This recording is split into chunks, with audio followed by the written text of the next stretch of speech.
আমার শিক্ষামন্ত্রী না হয় তাকে টিকটক মন্ত্রী হওয়ার কথা ছিল। শিক্ষামন্ত্রী ওনার কোনো মনুষ্যত্ব বোধ নাই, উনি কোন মানুষের কাতারে পড়ে না। পা দিয়ে পর্যন্ত পালাইছে পর্যন্ত ফেলে দিয়ে পালাইছে। মেডিকেলের জন্য পড়াশোনা করে, তারা তো ম্যাথ তেমন একটা করে না। তারা দেখবে, কথা বলে আমাদেরকে জানাবে আমরা কি করবো এর পরবর্তী। এখনো কিছু ডিসাইড হয় নাই। 10 মিনিট দিয়েছে। জি, প্রটোকলের জন্য 10 মিনিট সময় দেওয়া হয়েছে। ওনারা আমাদের পুলিশ আমাদের উপর লাঠিচার্জ করছে, আমাদেরকে গালি দিছে, পা দিয়ে পর্যন্ত পালাইছে পর্যন্ত ফেলে দিয়ে পালাইছে। এটার বিচার চাই আমরা। আমাদের বোনদের গায়ে পর্যন্ত এইভাবে দৌড় দিয়ে হচ্ছে হাত দিয়ে চুল ছিঁড়ে ফেলছে, ওদেরকে ফেলে পর্যন্ত দিছে। এটার বিচার চাই আমরা। যদি কিন্তু ছাড়া এটার বিচার চাই আমরা। ইভেন মহিলা পুলিশ ছাড়া ওদের গায়ে হাত দিছে, আপনি চিন্তা করতে পারেন। মহিলা পুলিশ ছাড়া মেয়েদেরকে কিভাবে, মানে মেয়েদেরকে দেখে তারপর তারা কিভাবে হামলা করে, এটা রুক্তিটা আমাকে বোঝান।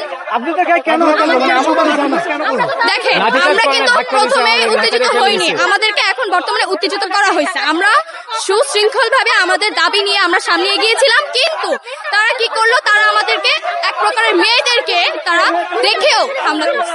তো এইটা ওনাদের দিক থেকে ঠিক হয় নাই। এখন আমরাও যে সুশৃঙ্খল দাবি নিয়ে এখানে এসেছিলাম, হতেও পারে আমরা সুশৃঙ্খল ভাবে এই দাবিগুলো আমরা করবো না, আমরাও দিন শেষে দেখা যাবে যে উত্তেজিত হয়ে যাবে।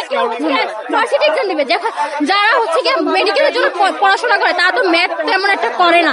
তো আমার কথা হচ্ছে, তো এখানে মেডিকেল বোর্ড এক্সামের মতো একটা এক্সামে কেন ইঞ্জিনিয়ারিং প্রশ্ন দিবে? তার উপর সবগুলো উল্টাপাল্টা, কোনো ডেটা দেওয়া নাই, কোনো কিছু নাই। এগুলোকে আমাদের সবাইকে ফেল করানোর ধান্দা। বৃষ্টির সাথে পরীক্ষার কি সম্পর্ক? আপনার এটা কোন ধরনের কথা বলেন? বৃষ্টির সাথে পরীক্ষার সম্পর্ক নাই। এই যে চট্টগ্রাম যে এত বৃষ্টি হলো, বন্যা হলো, এখানে তো আমাদের পরীক্ষা স্থগিত করে দিছে না। তো আমাদের ঢাকায় কি পরীক্ষার বৃষ্টির জন্য কি পানি উঠে নাই? আপনি তো দেখতে পেয়েছি যে অনেক শিক্ষার্থীরা গ্রাম অঞ্চলে অনেকে পরীক্ষা দিতে পারেননি। হ্যাঁ, আমাদের কালকে অনেক স্টুডেন্ট, 20,000 স্টুডেন্ট পরীক্ষা দিতে পারে না। ওদের কি হবে? ওদের সমস্ত স্বপ্ন শেষ। আর কালকে যারা পরীক্ষা দিচ্ছে ওদের স্বপ্ন শেষ। যারা হচ্ছে কি ক্লাস মার্কে আসেছেন, যারা টপ স্টুডেন্ট কলেজে স্কুলে ছিল, ওরাও কান্না করে বের হয়েছে। আমার কথা হচ্ছে, আমরা যদি এখন কি যারা টপ স্টুডেন্ট ওরাও কি পড়াশোনা করে যায় নাই? শিক্ষামন্ত্রী যে বলছে আমরা সারা বছর নাকি না পড়ে এরকম করি, তা আমরা কি কেউ পড়াশোনা করি নাই? শিক্ষামন্ত্রী কেন পদত্যাগ করছে? শিক্ষামন্ত্রী ওনার কোনো মনুষ্যত্ব বোধ নাই, উনি কোন মানুষের কাতারে পড়ে না। এতগুলো অভিভাবক বলছে, এতগুলো স্টুডেন্ট বলছে পরীক্ষা 2 দিনের জন্য স্থগিত করলে কি হইতো? সেই তো চট্টগ্রাম বোর্ডের সাথে আমাদের পরীক্ষা দিতে হবে না, মেডিকেল ইঞ্জিনিয়ারিং, তারপর হচ্ছে কি ভার্সিটি এক্সাম দিতে হবে না, ওদের সাথেই তো দিব। এখন দেখা গেছে কেউ সময় কম পাবে, কেউ বেশি পাবে। এখানে একটা বৈষম্য সৃষ্টি হয়েছে।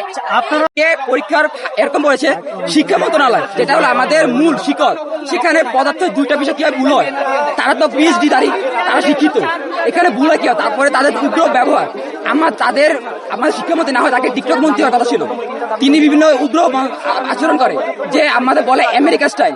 আমাদের প্রথমে করতে হবে কি, শিক্ষার মান উন্নয়ন না করে তিনি পরীক্ষা দিতেছে। কালকে দেখছে একটা শিক্ষার্থী আত্মহত্যা করছে। কেন? তার 2টা বছর নষ্ট হয়েছে, তার ভবিষ্যৎ নষ্ট হয়েছে। এই কারণে এখন আমার দাবি 3টা। শিক্ষামন্ত্রী পদত্যাগ, কারণ তার উগ্র ব্যবহার। তিনি শিক্ষার মান উন্নয়ন না করে পরীক্ষার মান উন্নয়ন করতে যেতেছে। তিনি শিক্ষামন্ত্রী, তিনি পরীক্ষামন্ত্রী। আবার তিনি দেখেন আমাদের বলছে ফার্মের মুরগি। একজন পুলিশ শিক্ষিত একজন শিক্ষামন্ত্রীকে আমাদের শিক্ষা থেকে ফার্মের মুরগি বলতে পারে? বলেন, এটা কি তাদের মানায়? বলেন, কালকে 19,000 শিক্ষার্থী পরীক্ষা দেন, তাদের কি হবে? এটা হলো একটা নোংরা রাজনীতি। আপনি দেখবেন যখন বিরোধী দল আসে, তারা চায় কি, মানে তাদের পূর্বদের তাদের যখন ইচ্ছা আছে সবকিছু ভুল প্রমাণ করতে। আমরা শিক্ষা মন্ত্রণালয়ে যাইছিলাম, কিন্তু আমাদের বাধা প্রদান করে আমাদের এখানে পাঠানো হয়। আমরা দেখছেন আমরা বল প্রয়োগ করছে, আমাদের বোনদের ফেলে দিচ্ছে। দেখছেন আপনারা, এটা আপনাদের সামনে প্রমাণ। আমাদের ফেলে দিচ্ছে, তারপরে আবার বল প্রয়োগ। আপনারা বিকল্প পথ বেছে নিতে পারতেন কিনা? এখন আমাদের এখানে কত কি দিক নির্দেশনা একটা ভুল আছে।